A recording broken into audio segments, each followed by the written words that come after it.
Hello and welcome to this lesson for Higher Biology. We are still in Unit 1 and we've moved on to Key Area 3, which is gene expression.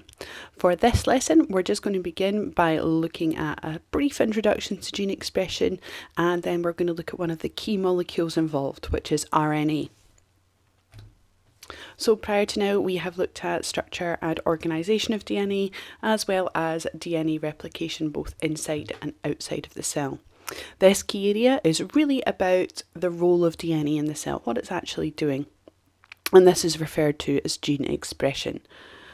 After this, we'll be moving on to the actual process of gene expression and protein synthesis itself. So from this one, we're looking for you to understand how genes are expressed as proteins.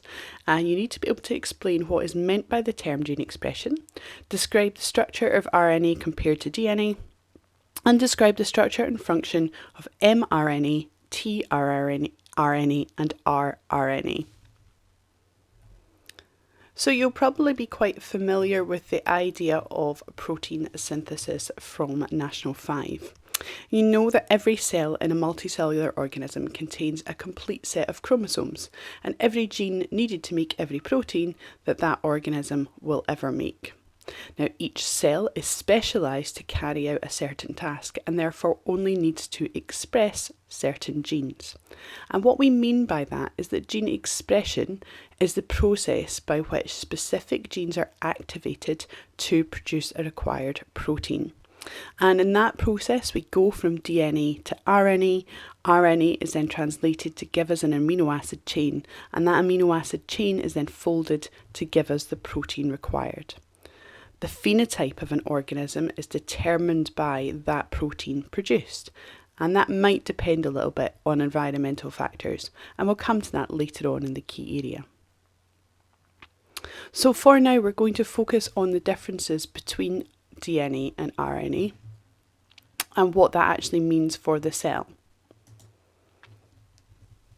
Predominantly, if you're looking at a nucleotide of RNA, you're not necessarily going to see any huge differences unless you're looking deep into the chemical structure. RNA is made up of nucleotides in the same way as DNA. However, an RNA molecule is single-stranded rather than double-stranded. We also have a ribose sugar instead of a deoxyribose sugar, and the base uracil replaces thymine as a complementary base for adenine. So whenever you have RNA, you have a U instead of a T. And this is what we mean by ribose versus deoxyribose sugars. If we look at deoxyribose sugars present in DNA, it's missing an oxygen compared to the ribose sugar, which has an oxygen.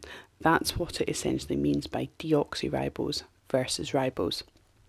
Now, if you are not chemically minded, if you're not studying higher chemistry or advanced higher chemistry this year, don't worry about this chemical structure. You're not expected to know it. It's just worth mentioning for those of you who are, because it gives you an idea of what we're talking about and why these two molecules have their different names. Now, the main differences between DNA and RNA, well, DNA is a double-stranded molecule, whereas RNA is a single-stranded molecule. DNA has deoxyribose sugar and RNA has ribose sugar. The bases of DNA are A, T, C, and G, whereas in RNA is A, U, C, and G. Now, there are three main types of RNA. We have messenger RNA, transfer RNA, and ribosomal RNA, or rRNA. And each of these has a specific role to play during gene expression. The first one that we need to consider is mRNA, or messenger RNA.